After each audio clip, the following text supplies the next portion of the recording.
Gina couldn't be here, so it's just me presenting, and I'll do my best. She and I met earlier at Letitia's request to try to come up with something that would help people a little bit. And we have a nice and tidy description of what we're trying to do, and the reality is this is much more complex, as you all know. We came up with the description ourselves, so we have only ourselves to blame, Gina and I, for it. But when race becomes an issue, we're often tapping into things that are very, very difficult and complex, and in ways that we don't necessarily feel comfortable addressing. And I'm married to a white woman. I like you white people just fine. But the reality is, I think white folks are often uncomfortable addressing racial issues with people of color specifically. So people of color are comfortable talking about issues like this with people of color. But sometimes when we're trying to cross that line, not so much in my house, but sometimes when we're trying to cross that line, it gets dicey, and we get uncomfortable, and we're not quite sure what the ground feels like that we're standing on. But let me start with a question. Why did you all choose to come here today? Karen's telling me that this is quite a turnout for a CIC presentation? CCI presentation? Yeah. I'm sorry, I'm still getting the initial. I still think of it as LTEC, but it's CCI now. Why did you all come to this particular presentation today? There's more chairs up here, ma'am, if you want to have a seat. Please feel comfortable. Right here. Anybody? I know most of you. I'm going to call on. I know in our program, Wilderness Education, we're becoming more diverse, and issues are coming up, and just looking for a way to respond. And, right. Yeah. Know how to start things. Yeah. Yeah. Clearly the events of the last few days have brought this to a critical point, but I'm really interested in where faculty are, and staff are, in terms of their capacity, their willingness to work with these issues, and what support they might need. Good. It sounded practical. I mean, I know we try to get our students to take concepts and then apply them in the real world, but it's a challenge for everybody. And taking all of the theoretical conversations about how things have been going and what's going on and putting them into practice somewhere can be a challenge. So. Great. Some really good reasons. And of course, we have had this third threat issued to our colleague, and in this case, the threat was wider. And students are really feeling this. We've been talking about it a lot on campus in different circles. I'm sure you all are thinking about it in your ways. And the fact that you're here means a lot to me as a person of color, and I'm sure to the other people of color that are in the room and working on campus. It heartens me. It does, to know that there's this many people, at least, who wanted to come to this and have a better sense of how to address and respond to students of color when they're coming with different concerns. So thank you for being here again. Okay, so the goal of our session is really to try to ensure that you are more comfortable. And we wrote comfortable, but that's probably not going to happen completely, because this is going to remain an uncomfortable issue. But that you are more comfortable talking to students about race. We want to be able to review, and this will be a bit of a brainstorming with you. What kind of things are they going to come to you with, or are they already coming to talk to you with? Because if you're finding that you want to pay more attention to this issue, they may be thinking that you're somebody who's sensitive enough that you would be open to talking about this issue too. So what are you already experiencing? We want to encourage you in general to be affirming what they're saying, and we'll come back to that, and not minimizing. That's a really big theme when it comes to these issues. If somebody trusts you enough to come to you and talk to you about it, to be careful not to shut it down, and we'll get into that a little bit more. We wanted to find some of the necessary and sufficient conditions for effective therapy to take place, because I think that they have relevance for a student feeling affirmed. So those two ideas are really connected. We need to talk a little bit about documentation and when we have to refer some of these matters on to people who need to handle them as a bias threat or bias-related harassment. So we'll get into that a little bit, and then we'll do a little question and answer, and I won't pretend to be an expert. We do have the DIAC chair with us today. We have some Kukwas here as a counselor, some people of color who perhaps can help address how they feel when they're trying to bring up issues of race with. And don't mean to put you two on the spot. I know at least one of you is probably a little more comfortable than the other. I'm correct in addressing those things, but I think I'll have some help with that. So we'll start with that. Okay, so when the issue has come up for you, actually let me start with my own experience. So on campus, I'm mainly an administrator, but I do a lot of advising. And over the years, I've done some teaching. I've taught FY 100. I've taught non-credit FY 195, certain parts of that, and I've taught a meta skills, study skills over the years.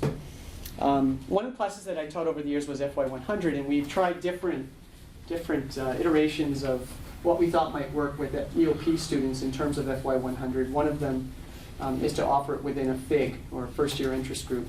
Dr. Hersker's here, and he's part of the FIGs that we run. So in the fall of, I think it was 2011, when we first started seeing a mushrooming of our students of color, thanks to Tom Nesbitt's in here somewhere and his staff. I started hearing a little bit from students about issues that they were facing and that they weren't expecting when they got to campus. And I had my EOP students together. I was their instructor for FY 100. I can't remember when it was, but it was down in the basement of Stoll Hall. I remember that. And I remember bringing it up and just saying, we're not going to talk about what I had on my agenda. I want to talk about what you're experiencing and how that's maybe a little bit different than what you expected. And boy, stuff just started coming out. So much information came out that I started writing things down. And then I went to a BSA meeting. I started writing more things down. And then I said, something's going on here and we're not paying attention to it. This is 4 years ago. From that, the dean of students, Dean Morris, brought a group together. There wasn't DIAC at the time. But we started talking about what we needed to do to be more responsive and to create a better environment. So this is a long process, and it's been moving very slowly, but some good things came out of that. And the reason I share that is because it came up in a classroom first. It wasn't, well, actually probably one or two one-on-one conversations first, but it came up first in the classroom, then it came up at a club meeting where I directly asked the question.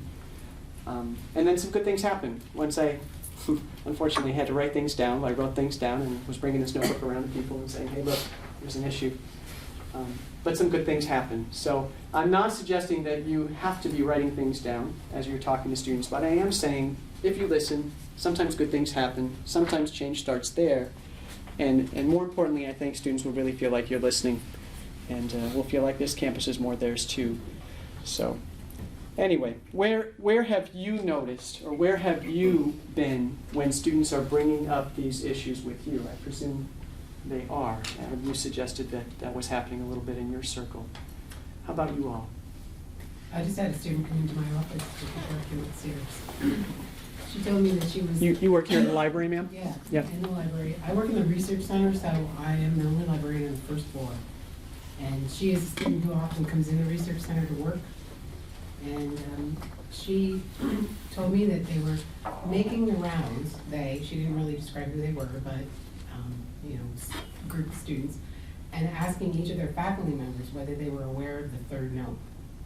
She told me that a lot of them are finding that their faculty members are saying they didn't even know there was a third note. But I This think is one today? of the things that she said This to morning? me, Yeah. one of the things she said to me was she came here because she thought this was a place she would feel safe, and she doesn't feel safe anymore. And I thought that was one of the most striking things that she said. Okay. So right here, looking for a place where you normally would look for some help for researching a paper. She brought it up to you. Why do you think she chose to talk to you? We just talk all the time. If my door's open, students just come in. So you already had a kind of rapport with her? Okay. Somebody else? Where does it come up for you? Where has it come up? I teach in the Bridging Cultures FIG. This is Vicki Levitt. She is an English professor. And I teach with Oscar Sarmiento and Lily Trevisan in FIG. Our textbook talks about, it's called Crossing Cultures, and it looks at various issues. So what I think I find in the class is that the discussions are pretty much academic. People sometimes will say, well, this is what happens to me. Well, we haven't really talked about straight-on racism. We've talked about issues of at least not with the individual students. We have an essay by Maya Angelou writing about the racism that she experienced as an 8th grader graduating back in sometime in the late 40s. So, we talk about it in those ways, but I don't know whether people feel comfortable, really, in the classroom setting, and I haven't had people directly come to talk to me if they're having problems.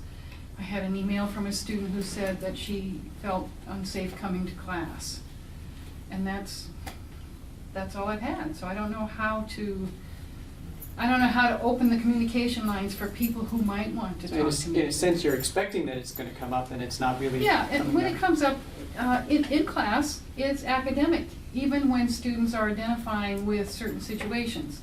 Quite often, students are identifying with low-income problems, Right.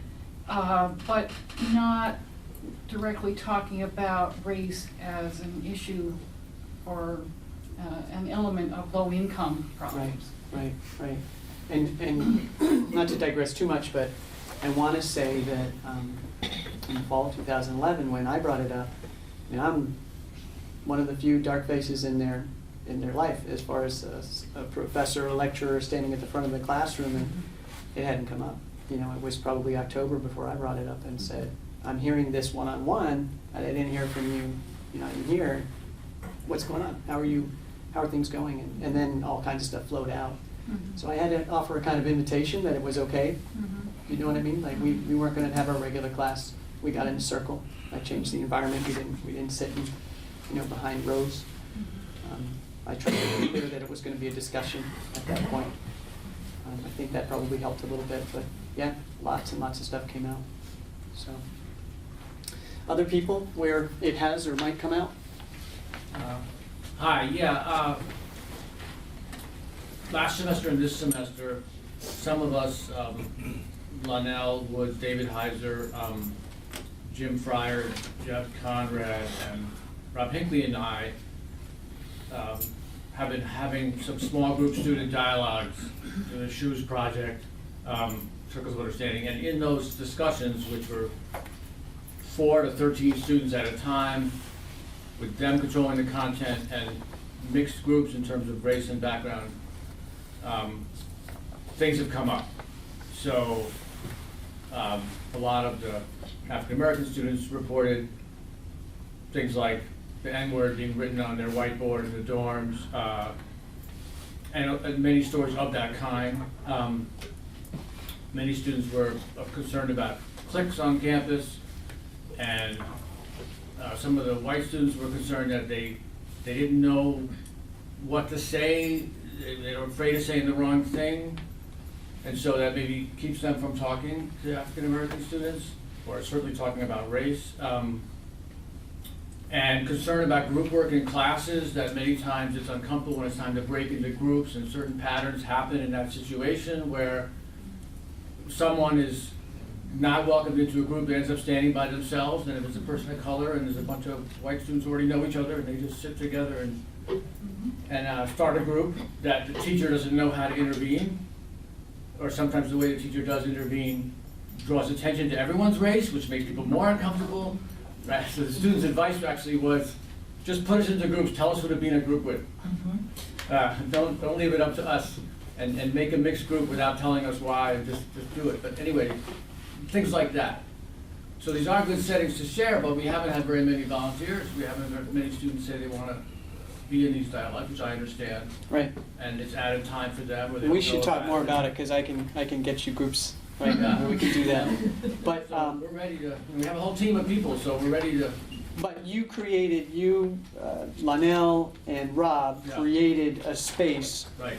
in not assuming that discussion was going to come out. You wanted to make sure that there was a space for that discussion to come out. Right, and we ask questions to help bring that discussion out. Yeah. But we also keep it open-ended so the students can bring up what they're upset about. If they're upset about what it's like to be gay on campus, we want them to be able to bring that up. Sure.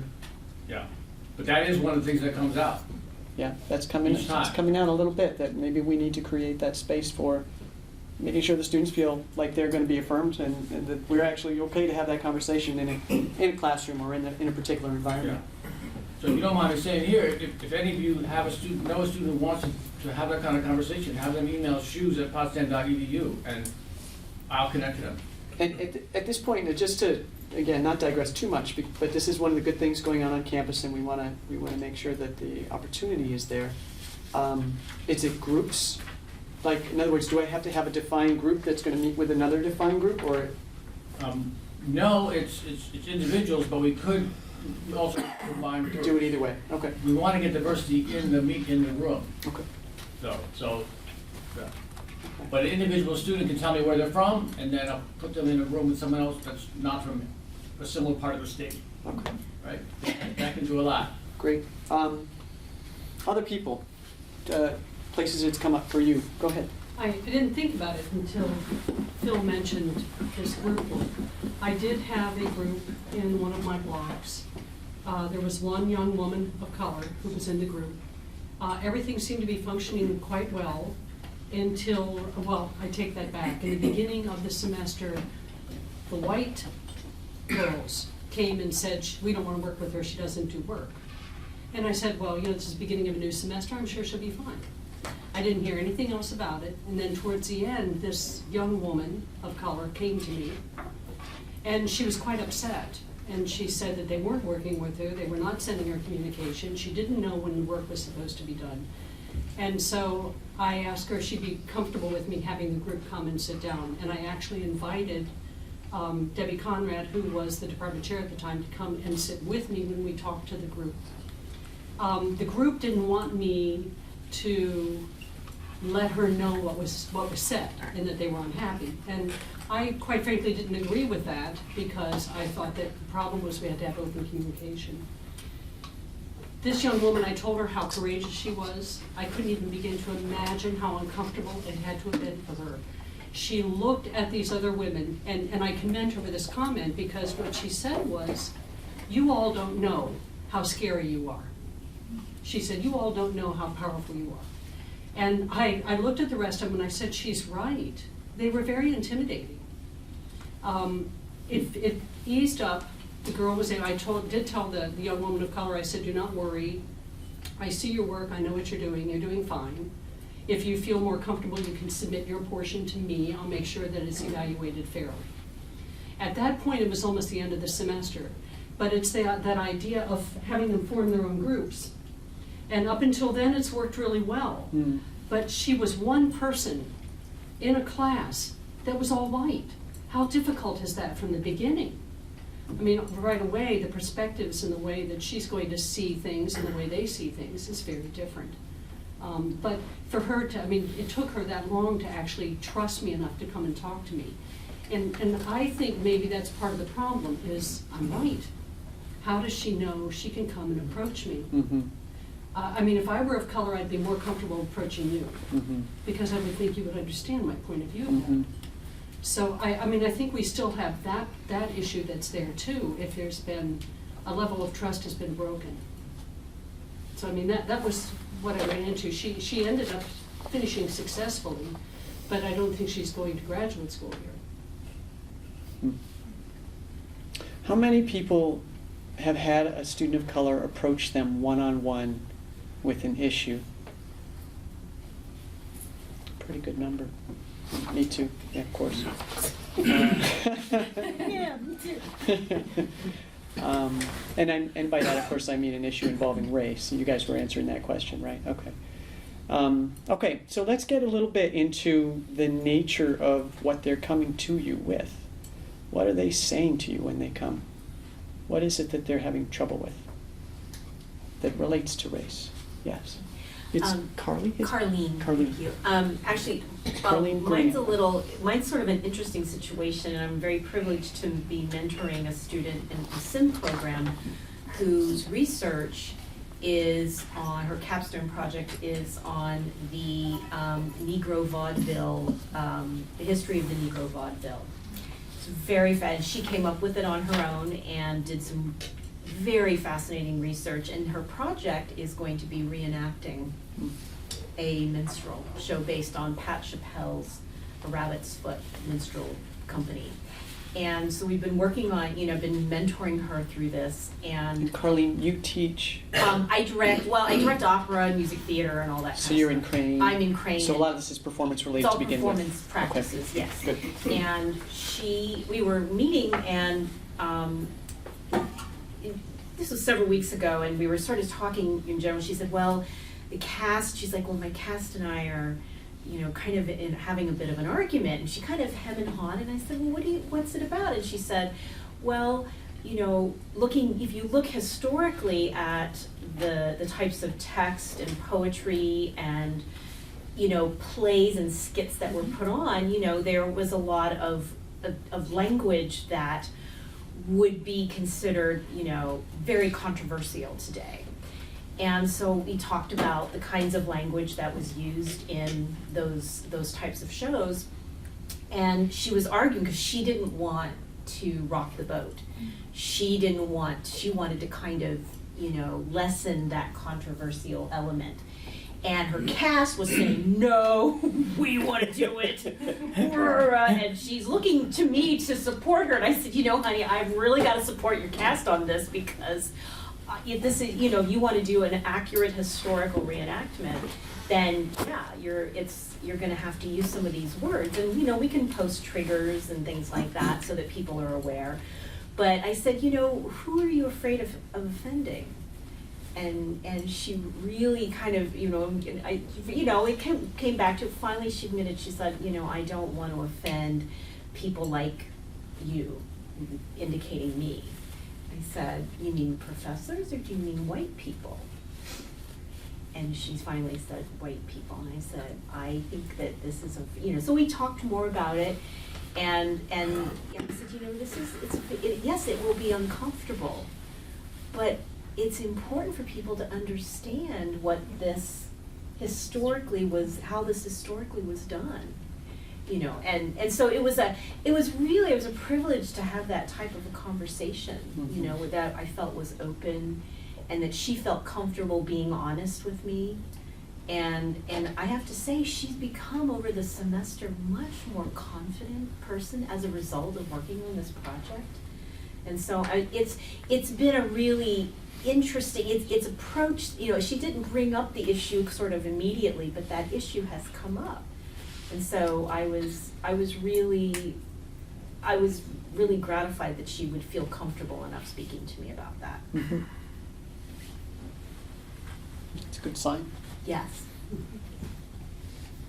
Shelley, I'm going to probably bring the other side of this, Sure. because this is really what I've been dealing with more than actually the side of race for a student of color. This is the intern guy. Toby. Yeah, well, I teach an FYSS class that has a good number of students of color, but I've been really working with a lot of white students that have been saying to me like this, like, I don't know how to react to what they're even feeling right now. And they're saying that, I understand we have like this class of coming of 33% of, student of color, they say, but I had a student talk to me but I'm a student that comes from a broken family, and am I diverse? I don't have a lot of money, and I don't see support for me, and I don't want to be here anymore. I've been getting a lot of that from our, from white students. So I'm interested in that type of discussion of how I can even help a student understand the racial issues that have been, a lot of white privilege happens, and I understand that. But this was a student going, I need services too. Am I not, is there a lot of people on campus that are like me that, and I'm not in trio, I didn't get into that, and I've been getting a lot of that. So, I know that's the other side, but it's still a lot of students that are feeling it this way too, like they don't want to talk in a class, because now it's going to be, you're racist if you talk about this, and they're feeling that. I'm not saying a word now. Mm-hmm. And how can we have this open discussion when they're like, no, I'm going to be protest against it. I'm not dealing with anything like this. So that's what I've been hearing more than any students, because you're probably not going to talk to me. That's what I'm very open, and I'm a counselor. I'll be glad to talk to them. But I've been hearing more of my white students now talking about what the issue is. And the issue for them is the perception. I think I hear two things. The Yeah. perception that the services here are geared to students of color. Sure. And the second thing I think I heard you say is I don't want to offend anybody by bringing it Right, up. they don't want to talk about it, but even in my class, that, I mean, boy, I had two advisees that talked to me for almost like a half an hour about it, but they won't say a word in class. You're not gonna talk about it in And they were class. white students. Correct. And I have a couple of young women who said, I don't feel safe, I don't feel welcome. I feel like some of the black students are angry at me personally. People have stopped talking to me. Right. Is it because I was born white? Hmm. And so they were talking to her at one point, and now they're not talking to her. So Is what she said. There's beginning to be division and separation, and that's sad for all the students in the entire campus community. Right, right. Somebody was, I think it was the people that came up for POP during the presentations in October. I think it was during that presentation, one of the presentations, they were talking about the fact that our campus is really interesting in the sense we've attracted so many students, and it's 40% of the freshman class. Yeah, the freshman class, yeah. It's about 29%, I think. Judy's here, my data person, my wife and data person. 29%, Jude, for the entire campus. So, you know, we have a real transition going on our campus for us. But when you talk about who's experiencing the transition, it's students coming from, and look at Tom, students coming from rural backgrounds who came from schools that were all white, Yeah. like me, like my school was, Canton High School, class of '86. And also students coming from urban backgrounds where the schools were also completely segregated and all Black and Hispanic students for the most part, and very little other kinds of diversity. In fact, it's gotten to the extreme that when we're interviewing people in New York City, and Jody came with me this past spring, they're talking about wanting to go to a place where it's more diverse. And I'm like, how could it be more diverse? And their definition of diversity is white people. Because they've never experienced white people in their classrooms before. Interesting. So we have this issue in our society, which we as a college campus, I think, and colleges across the country, but maybe more at SUNY Potsdam than most, have been really faced with, which is basically the public schools have taken a pass on integration. We have to be honest, that's what's happened. From K through 12, all of our schools are segregated. You know, whatever was supposed to happen, Brown versus Topeka Board of Education all those years ago, has not happened. You know, you could walk into a school and pretty much tell whether this is going to be all white school or it's a school for people of color. And we know the quality of those schools, you know, varies very much so in terms of the diversity of those students, because money flows for different reasons from the state to certain schools and not others. So all of us are going through that transition. This workshop is not so much designed for your white students, and I apologize for that because I realize they're going through a kind of transition too. That being said, I always think as a counselor, there's a place in your classroom, there's a place in your office, there's a place in your conference room to have a conversation about race. You just have to set the parameters in the right way to have the conversation. What are some common themes? Find some things that are in common instead of what divides us. I think there's too much emphasis on what divides us and what makes us different. And try to sensitize each other to one another's issues and not focus on just one group or just the other group within a space. So I don't want to sort of end that conversation. I think we should probably continue it, Toby, in some form, because I think there's a way to set up classrooms, there's a way to set up spaces so that everybody feels welcome to participate. Certainly, services on this campus are geared, EOP specifically, there's no language in EOP. Letitia, Kukwa, Jody, and I, we all work for EOP. There's no language in there about race. It's all about historical poverty and income and educational, background. That's it. TRIO's same way. There's no language in there about race. It's all about first generation accommodative services or income. So, I can't speak for every office on campus like that, when it's not really the purpose of why we're here, but sometimes there's a perception that something's going on that's not necessarily going on too. I think it's important to address the perception. I just think you made an interesting point that I just was listening to what you're saying though, but it's really not about maybe the white students at that time, but it sounds like a lot of the issues that they're having are coming from maybe white students that are saying things to them and not understanding who they are. So Right. wouldn't that really be about them, of us helping them too? Well- Of how they can relate to this and how to, I mean, I wish you would, it would be great just to have you on the wall to hear what they're saying, because that's gonna be a big population of our student that if we can't Right. change to work with this, that they're going to be leaving, or there is going to be probably more issues with this. Right. Because I think that's the education that has to come up too, and you just said like, no, I think we need to just talk with black students, and I don't think that's what it is, personally, I really don't. Because they have to understand this climate change too. They're Right. ones involved with it also, both sides. Right. I mean, I sat in my class the first day and I tried to deal with this, and it didn't happen. I mean, I had all the students of color on one side and all my whites on the other. I asked for help in how to deal with it, and it didn't happen. So I already know there's an issue with it. I asked for the help and it didn't happen. You asked for help in what sense? To talk about it. I didn't even know, I knew it was, Jody knows this, we talked, like, thank you for the book because it helped a lot. I didn't really know how to go with it, so I asked, can we talk about this in the class? And I went particularly to the person that was coming in for diversity, and we never talked about it. Huh. So I'm like, Did you ever think about assigned seats? well, I'm already doing that with working with groups with them now. I saw that happening. Right. But I'm saying I asked right from the beginning, I saw that there was, wow, look at this in the class. And reading the book, thank you again, Jody, I see why it happens. I do understand it more now.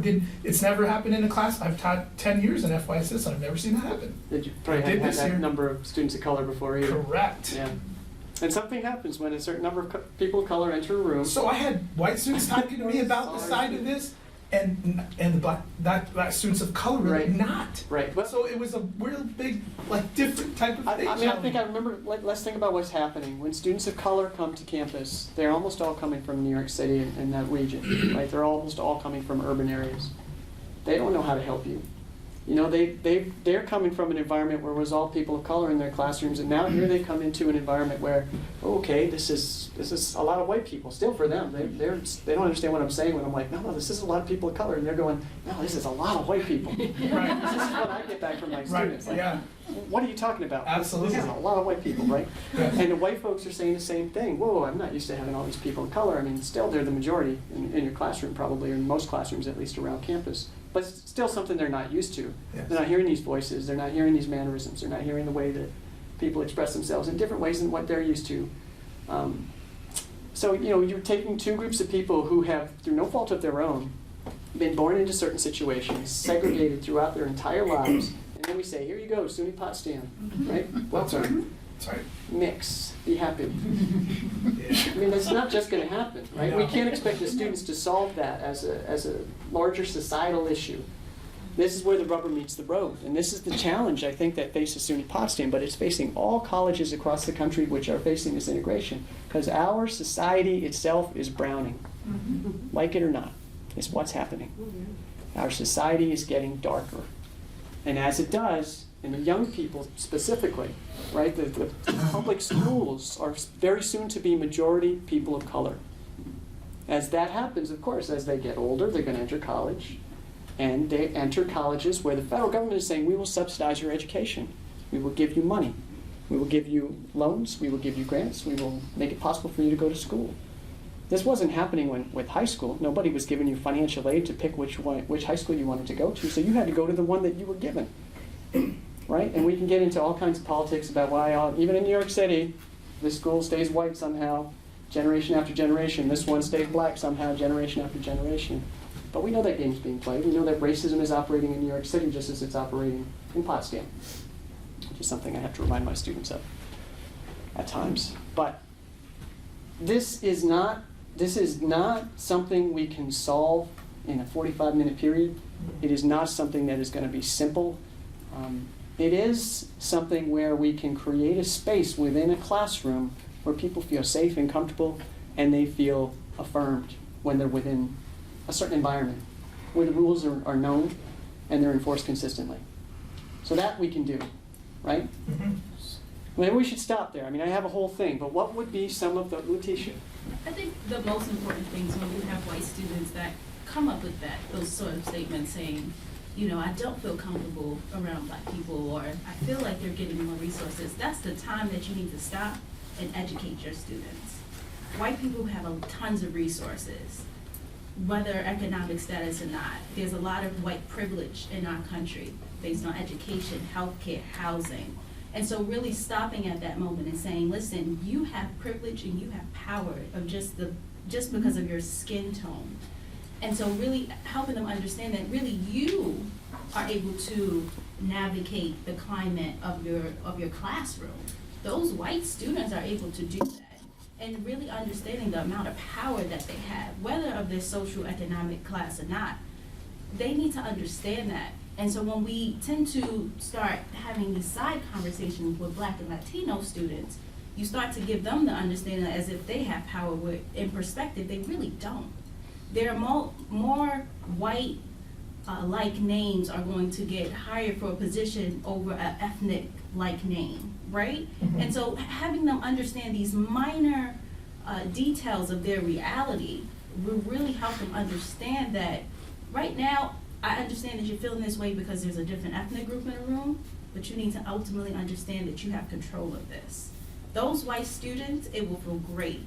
I applaud the increase that we had because now I feel comfortable as an EOP counselor with my Black students having one more Black classmate in the room that they can talk to. I had no one, right? So when they created those groups, I had people walk around me and create a group.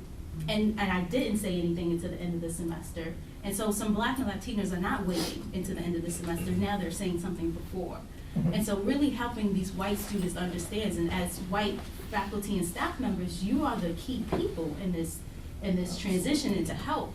Black people can't do this because we don't understand, or people of color don't understand white privilege. We will never understand white privilege. And so really helping these white students understand that you have so much control, you have so much power. When that one white student come and sit next to that Black or Latino student, they change their world. When that one white student come and ask that Black or Latino student to be a partner, they change their experience here. And so they really need to understand that. I want to just, I had two hands up, and I just want to say something very quickly. This morning I was in the President's Leadership team that met. Some people in the room were in there too.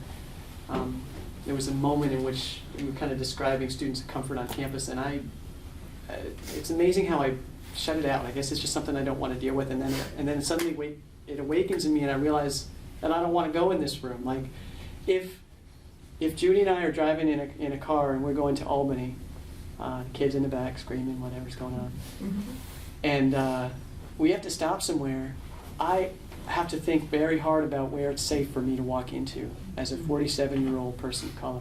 As a 47-year-old man of color, I'll even go further and say I think my gender affects that decision too. But specifically because my skin color is brown. And people talk about going out to a bar. I'm not going out to your bar. I'm not going out to the Timber Tavern. I'm not going out into Parishville or Hopkinton. Or it's out of the realm of possibility that I would even think of going to those places. I've already shut that out of my possible experience, life experience.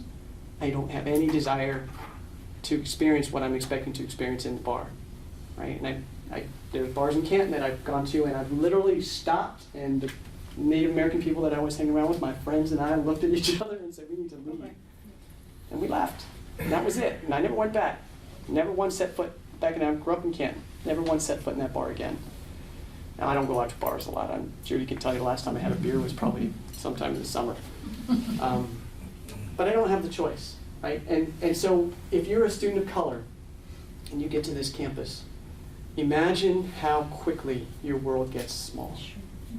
The amount of comfort, the amount of space with which you have to feel safe gets small. Now add to that the grenade of these 3 threats in the last 6 months.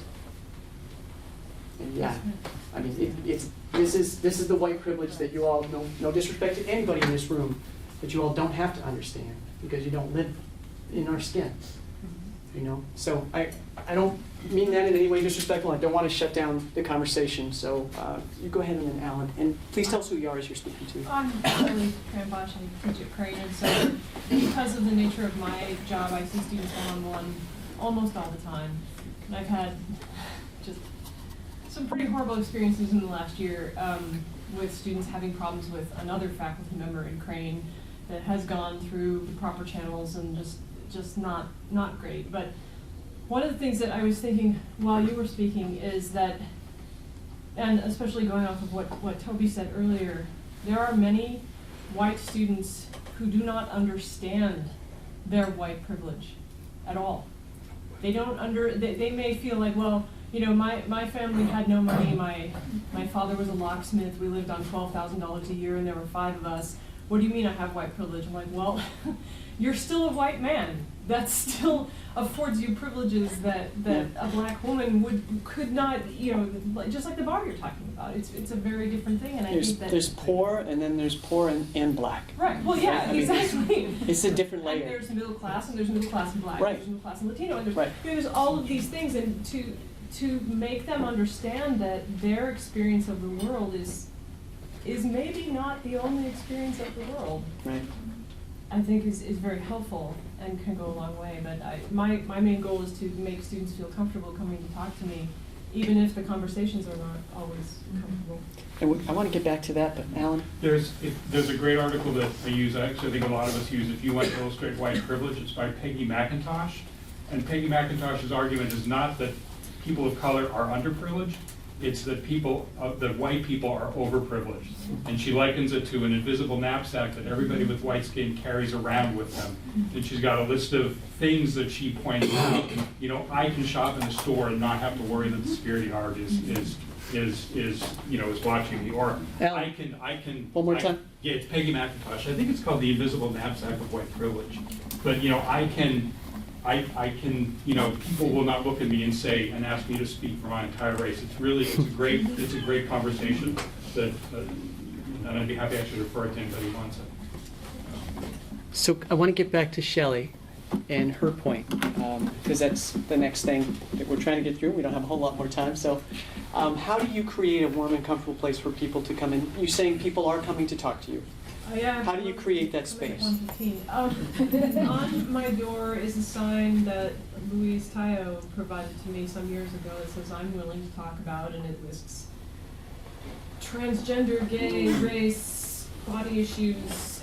Not all of those I feel equally comfortable talking about, but it's there on the door. I've had students who I don't even know come up and ask me, "Do you have some time to talk?" And I just try to. And this is a poster or a... It's a little poster. Yeah, it's an 8.5 by 11 little poster. Is there any way you could take a picture of it and post it somewhere where we could see it? Doesn't it end with, "This is a safe space"? This is a safe space, is what it says on the bottom, yeah. And I try and SUNY make that Potsdam clear. Facebook page, maybe? Is there a technology savvy person in here? What you're saying is you need to reproduce some more of these and hand them out. Well, I don't know that I'm responsible for it, but I would like at least for people to know what that looks like and maybe how to get it. Sure, I emailed it to you. I'll try and pull it off the door. And Yeah, if you send it to me or Letitia, I think either one of us could. Louise may still have the original, I don't know. Louise, okay. Go ahead. Getting back to, Is it Carol? yes, Carol. getting back in the classroom mode of things. We're at the end of the semester. The new spring semester starts on January 25th. It sounds roundabout and unconnected, but we no longer have a student newspaper. We have no means of communication broadly with students that they all see and they all look at. They choose the pieces they look at, they ignore their email, whatever. I think there is a single opportunity to get a mass message out to the students successfully, and that is through faculty in the first class of the semester in the spring. And I don't know what to do with that, but it's worth thinking about now in some way, shape, or form. You got the provost in the room. There Well, will be a that's why I student said newspaper in the spring. Okay, but I'm just, people but I rather think- had it. Yeah. And it won't be published for several weeks, I'm guessing. No, I don't know how ramped up they are, but it will be back in the spring, everybody. But I think that's a great idea. We need to have some communication to go out at the beginning of the semester. Something goes, Some some of messages this, I don't that will know. be universal. And maybe it could be something that the faculty are doing for the students. Here is some ways in which faculty could begin the conversation with their spring classes if they have not. You know, the fall is already, patterns are already established. Spring is a new slate. It's possible that there could be some. We've asked faculty to, as of today, to start the process, so. That's right. The faculty sent out a message last night that just Right. check in with your students. Are you okay? Is there anything I can do to help? I mean, that needs to happen right now. And the design of that was For really... our schoolless people who don't know what to say or how to say it, Right. even some little scripts or templates or Yeah. something. As far as the That- classroom that- space, the design of that is TK's idea yesterday. Yeah. Was really say it at the beginning of your class. So if you're an instructor, don't just proceed with class as usual, but much like I did 4 years ago, allow this to be the conversation, at least for a significant share of your class. There's a lot of power in doing that and allowing that to be the topic. I think the idea too was, don't try to teach, just listen. And really get that as Shelley was saying, write it down, just let them have that, I'm listening is the message. Not going to tell you what to do or how to do it, because we don't know. We're all forging through something very new for virtually everybody. As you're saying, it's new for the students of color as it is for everybody. So that and as stressful as it is for many people, for me, having grown up in Canton, it's wonderful. It's amazing because I was so alone for so long in my brownness, in this region. So I just want to take one more question, and we'll come back to you if we have time. But I'm going to take one more question, and I want to get through a few things before people start to leave. Hearing two key phrases, which I've heard in Courageous Conversation trainings in Seattle before, which were really good, based on a similar idea, but it was about 12 years ago or so. The two key phrases are, this is a safe space, and are you okay? Mm-hmm. So making sure that whoever you're talking to knows that you're there to listen for them, mm-hmm. and that no topic is off the table mm-hmm. right now. And that covers everybody, really, right? I mean, you don't have to be a person of color to feel like that. That's my safe space, too. Okay, so one of the things as a counselor, Jean and I both counselors by trade, so my first master's degree was in counseling, and I think both her master's and doctoral work has been in counseling. One of the things that a lot of us come back to, so after Freud, any other psychologist, counselor types in the room? Okay, so for you, yeah. So Freud was, of course, the sort of father of everything, and even though many people went divergent directions after a while with Freud, Carl Rogers came along not too long after that and said, we don't need to be telling everybody what to do. Here are some conditions that would really make things better if they existed between the client and the therapist. So think about the therapist as the educator, the person who works on campus, and the client as the student. So not all of those conditions are necessary to go over here, but 5 of them out of the 7 seem really relevant. One is psychological contact, the therapist-client psychological contact. Specifically, the client and the therapist, the student and the staff member, must have a relationship in which each person's perception of the other is important. Not that they're perceiving each other as important, but the perception of the other person is important. Mm-hmm. Number 2, the therapist, the staff member, is genuine and can draw on their own experiences to facilitate the relationship. This is kind of dangerous ground because we can start telling our own stories too much. We have to be careful about that. But you're going to make sure you can demonstrate that you relate to something that they're saying. Number 3, the staff member, the therapist, provides unconditional positive regard, demonstrating an acceptance of the client, student, without judgment, approval, or disapproval. You're not trying to say you're right or you're wrong. Some of us will get into, no, I know him. He couldn't possibly be racist, or he couldn't possibly have said that. You must have misunderstood. Right? We're not trying to get to that. We're just demonstrating positive regard, acceptance of the client without judgment, approval or disapproval. Number 4, the therapist, the staff member, demonstrates empathic understanding of the client's frame of reference. I understand what you're saying. I can relate to that. I've had this experience, maybe, keep it short, right? But I can relate to that. It doesn't mean you go there and you feel what they're feeling. That's sympathy. Empathy is different. Empathy is where you remember a time where you experienced that emotion yourself, frustration, disempowerment, perhaps, if we're talking about racial issues, where you feel yourself the emotion that goes with what they're describing, and you make sure they understand that you can understand it from that frame of reference. I'm talking to white people, right? Other than Letitia Kuku and myself, Sanders in the room with us, talking to white folks. You're not going to be able to give them the frame of reference that, okay, I get it, I understand, because I am a person of color. You're not going to have that. But you can understand the emotion that comes with that feeling in that moment. I don't feel safe. I don't feel heard. I don't feel like I'm allowed to speak in a classroom. I feel marginalized when we break up into groups. All of us have felt marginalized at some point, right? All of us have felt unsafe at some point. So you can relate in some way. Lastly, the client, the student, perceives the therapist, the staff members, empathic understanding. So they, not only are you being empathic, but the client recognizes that you're being empathic. And then that rapport that comes, that Shelley's describing, that rapport that comes, that brings the student back. Then you know you reach that student, that it can make your life a little bit more taxing, right? Because you have more people coming to you with their issues. But that's what it's about. You want the person to come back. You want the person to feel like they found somebody on campus that understands them and is willing to affirm what it is that they're saying to you. Now, this is kind of assuming a one-on-one interaction, and it's not always a one-on-one interaction. So one of the things that I would like to do quickly is help translate this a little bit for you, especially as educators who are up in the front of the classroom and things are coming up. How do you create that environment within a classroom where everybody feels safe and welcome? So what would be some conditions that you could create within your classroom? How could you create those sort of norms or culture within a classroom, to look at it from an anthropological perspective, looking at Dr. Hersker, that would make that environment more welcoming and an environment in which the student would feel a sense of trust that they could actually express themselves and that they are part of that community when they enter the classroom. Anybody?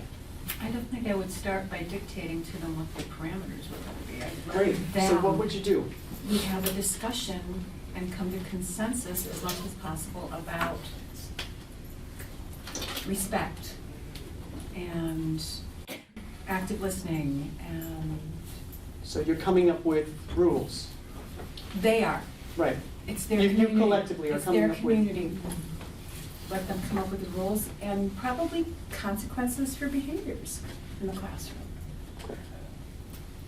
Go ahead. I would draw more from William Glasser.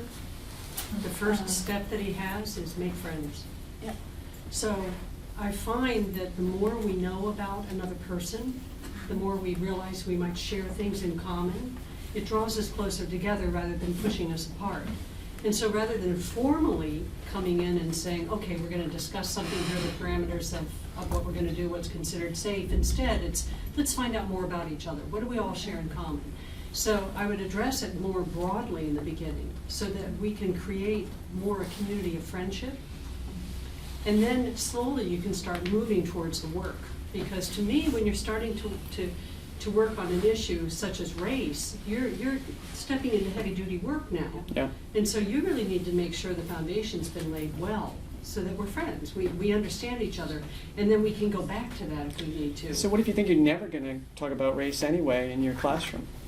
So I'm is sorry, it, what? what if you think you're never going to talk about that issue in your classroom anyway? Is it necessary to create those conditions? Absolutely. I believe, absolutely. Because you've got a better chance. What if of- it's biology? What if you're a biology professor? Still, to me, it's an important element of a classroom environment, having a safe, pleasant environment in which to learn. And it's going to transfer to issues other than race. Yeah, and I was kind of asking, give me just one second, remind, going to kind of, this is a rhetorical question, of course, as you all probably recognized. Race is an issue for us in your room no matter what, all the time. Even if you don't think it's going on for us, right? So when Letitia's describing being in the classroom and people just marginalizing her completely by walking around her to form their groups, if the conditions within the room weren't set up properly to begin with, then whether or not race was ever overtly discussed, well, the fact that race was never overtly discussed may be part of the problem, but the fact that race was never overtly discussed still affected her nevertheless within that classroom. Sorry, go ahead. I don't teach, but as I think back to my days as a student, I remember, various first days of class, and you go into the classroom and it's the professor you look to set the tone for the course on that first day, and you're sitting there wondering, okay, how's this going to go? What's this going to be about? You're having all kinds of questions about what's going to be on the syllabus, is attendance mandatory, things like that. But I think that a simple statement like, this is a safe space, right up there, right up front, day one, not getting into it in any depth. You don't have to cancel your curriculum for the day to have a broader discussion, but just setting that tone right up front probably goes a long way to setting the expectation in the minds of the students about how you're gonna respond when things like this do come up. Yeah. And that you will be supportive, encourage that kind of thing, and don't want them to shy away from it. That's right. Ma'am, can you give us your name and get the sense that you're with the education program? Kathy Valentine. I thought you might have been Kathy Valentine. Okay, so Kathy said something which I think is wonderful, which is take some time at the beginning of each class that you teach to create that space, to allow people to get to know each other and just find some commonality and move from there. Is that something which we can do in a class of 150? Or should we be trying to do it, or only in the smaller classes? I have to tell you, I had a professor who could do it. He was basically my mentor. He truly was amazing. But he would have a class of over 100. Mm-hmm. And he would have them pair up and have discussions, and then we would meet as a larger group so we could share, because the dynamics are, as an individual, it's hard for me to come forward and say something or to state my opinion. But if I've got a partner and we're talking about it together, and then we turn around and then we share what we have been discussing, I'm not alone then. I've got a partner. And you can take that to a smaller group, and then the smaller group can go to a much larger group. He was really quite good at it. It's something I think somebody would want to start small with. Yep. Because he was quite experienced at what he did, but he worked very closely with William Glasser. That's why the first step is to make friends. Make friends. Yeah. Go ahead, Shelley. Oh, I was just, I think it's also very important to listen to and validate students when they do speak in class, understanding that for some students that is very difficult, whether it's because they feel part of an underrepresented minority or because they're simply very socially anxious or for whatever reason, so that if they do speak, and even if it's completely the wrong answer and it's completely Off. not what you were hoping for, to validate that in some way, to rather than just say, no, that's not right, to say, well, let's explore that a little bit, and what can you tell me more? You know, just draw them out. But I really strive to make sure that they don't ever feel wrong, per se. You know, that it's safe for them to actually speak, that even if what they're saying isn't 100% correct, we'll figure it out together. Good. Yeah. We've got a little spy in the audience here. Sandra, is there anything you want to? Sandra's a student who's a second year EOP student. She must have walked in with Letitia. Anything as a student that would help you, if you don't mind, you don't have to share if you don't want to, but to feel like a classroom space or a professor space or librarian space is a safe space for you to come and have conversation? To honestly, just to know that if I'm okay, because I'm not okay. I'm scared.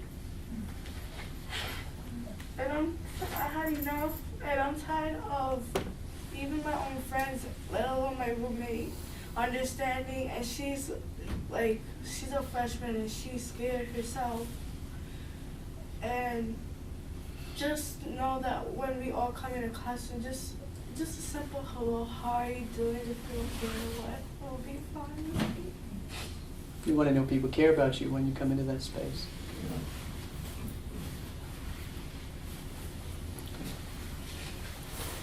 All right. Well, let's wrap this up. If you do need to go, feel comfortable that I understand that.